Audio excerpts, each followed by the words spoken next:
écoutez Votre santé, une balado-diffusion du Centre intégré universitaire de santé et de services sociaux du Centre-Ouest de l'île de Montréal. Bonjour et bienvenue à Votre santé. Je m'appelle Carl Thériault. Vous ne serez pas surpris si je vous dis que nous vivons dans un monde où la technologie est omniprésente. Et le domaine de la santé n'échappe pas à cette réalité numérique. Depuis 2017, des patients du CIUS du Centre-Ouest de l'île de Montréal bénéficient de ce qu'on appelle des télésoins à domicile. Pour nous en dire davantage, j'accueille Marie-Josée Grenon. Madame Grenon est spécialiste aux activités cliniques en soins infirmiers, au soutien à l'autonomie des personnes âgées. Bonjour, Madame Grenon. Bonjour. Qu'est-ce que c'est que des télésoins plutôt à domicile? Des télésoins à domicile, c'est quoi? En fait, les télésoins à domicile, c'est une nouvelle solution informatique, électronique, qui permet aux gens qui ont une certaine pathologie de suivre leur état de santé en temps réel au jour le jour et que les infirmières peuvent et les médecins y avoir accès via une solution informatique. Ça marche comment concrètement, là? Le patient est à la maison, le professionnel de la santé est dans son milieu de travail et qu'est-ce qui se passe entre les deux, là? Lorsque les patients sont ciblés, nous, on suit 4 pathologies. Donc, MPOC, qui sont des problèmes respiratoires pulmonaires, l'insuffisance cardiaque, la haute tension artérielle et le diabète. Donc, il faut que les patients aient une de ces 4 pathologies-là. Donc, une fois qu'ils sont ciblés, les infirmières vont aller à domicile pour leur expliquer le projet afin de faire mousser leur intérêt. Si le patient accepte, soit ils utilisent leur ordinateur personnel ou on leur fournit un iPad pour qu'ils puissent entrer dans la solution. Et puis, bon, à chaque jour, selon le plan de traitement qui a été établi avec eux, ils vont rentrer les données dans la solution. OK? Suite à ça, l'infirmière, soit 3 fois par semaine, 2 fois par semaine, à tous les jours, va aller vérifier l'évolution du patient. S'il y a quelque chose qui va moins bien dans la situation du patient, il va y avoir des alertes qui vont s'allumer. Et puis là, l'infirmière va pouvoir évaluer. Qu'est-ce qu'il y en est? Est-ce que c'est une urgence? Est-ce que je dois envoyer le patient à l'hôpital? Est-ce que je fais un suivi téléphonique seulement? Est-ce que ça nécessite une visite au patient? Donc, ça permet vraiment une prise en charge du patient qu'on appelle les auto-soins. Et ça permet aussi un meilleur suivi, beaucoup plus poussé de la part des infirmières, sans nécessairement se déplacer à domicile. C'est bon pour l'économie de ressources, pour la gestion des ressources, ça? Oui, mais c'est surtout, moi, j'irais plutôt vers le suivi plus pointu. Hein?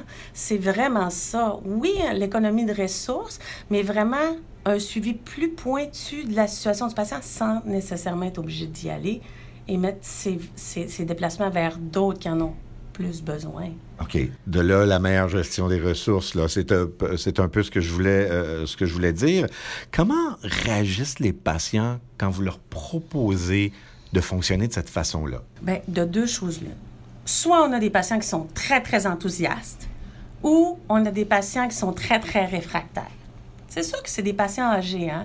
La technologie, ça ne fait pas partie de leur chaîne de référence, donc ça peut faire peur, ça peut être un frein, mais je vous dirais qu'avec des explications, puis en leur démontrant la plus-value de ça, bien souvent on réussit à les convaincre. Ouais. Et puis, au moment où on se parle, c'est en train d'être implanté. Êtes-vous contente avec la façon que ça fonctionne jusqu'à présent? Je suis contente, mais j'aspire à mieux. J'essaie constamment de faire mousser la popularité auprès des infirmières avec qui je travaille, mais aussi auprès de la population. Je me déplace souvent chez des patients pour aller leur expliquer la plus-value pour qu'ils embarquent dans le projet. Mais clairement, pour moi, c'est les soins de l'avenir. Qu'est-ce que les patients rentrent comme données dans leur fiche médicale informatisée pour que l'infirmière ou le médecin puisse examiner la progression? Bien, en fait, ça dépend. C'est individuel selon chaque patient. Donc, je vous prends comme exemple quelqu'un qui a une insuffisance cardiaque. Donc, qu'est-ce qu'on vérifie? Qu'est-ce qui peut indiquer qu'il y a une décompensation de l'état de santé du patient? Bien, c'est surtout le poids, la tension artérielle. Donc, pour M. X, on va dire, bon, M. X, vous, votre plan de traitement, c'est qu'aux 2 jours, vous prenez votre poids et votre tension, vous l'inscrivez.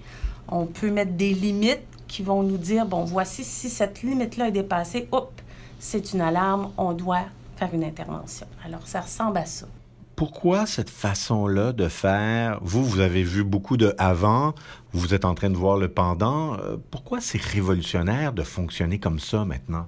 Parce que, encore une fois, ça amène une prise en charge de la santé des patients beaucoup plus optimale. Je me rappelle, il y a 20 ans, quand j'ai commencé à faire des soins à domicile, ce qu'on disait aux gens, c'est comme, si vous avez une question quand vous allez aller voir votre médecin, écrivez-le sur un petit papier. Mais si le patient oubliait son papier à la maison, le suivi n'était pas aussi efficace, là. Donc, c'est révolutionnaire parce qu'on peut vraiment prendre en charge et éviter des visites à l'urgence qui seraient peut-être pas une urgence réelle. Donc, c'est ça surtout. Dans un horizon de 5 à 10 ans, Mme Grenon, où on va avec ça? Est-ce que ça va prendre de plus en plus de place dans le système de santé, ça, d'après vous? Bien, j'ose le croire. Du moins, je le souhaite fortement. Parce que, comme je vous disais plus tôt, pour moi, c'est l'avenir des soins de santé et de la prise en charge. On a une population qui vieillit, qui ne s'en va pas en rajeunissant. On discutait plus tôt, par contre, vivre en santé plus longtemps, c'est un peu le leitmotiv, si je dirais. Donc, dans 5 à 10 ans, bien, j'espère que la population va embarquer dans le mouvement puis que ce sera un automatisme des soins à domicile. Excellent. Je vous remercie beaucoup d'avoir participé à l'émission aujourd'hui. C'est un plaisir. Vous venez d'entendre Marie-Josée Grenon. Madame Grenon est spécialiste aux activités cliniques en soins infirmiers, au soutien à l'autonomie des personnes âgées. C'est tout pour cette semaine. Merci d'avoir été là. Pour écouter nos autres émissions, allez au balado.ciuscentrewest.ca, balado.ciuscentrewest.ca. Si vous avez des suggestions de sujets à nous faire, écrivez-nous. Je m'appelle Carl Thériault. À la prochaine. Vous écoutiez Votre santé, une balado-diffusion produite par le service des communications du Centre intégré universitaire de santé et de services sociaux du Centre-Ouest de l'île de Montréal. Au plaisir de vous retrouver pour une autre édition de Votre santé.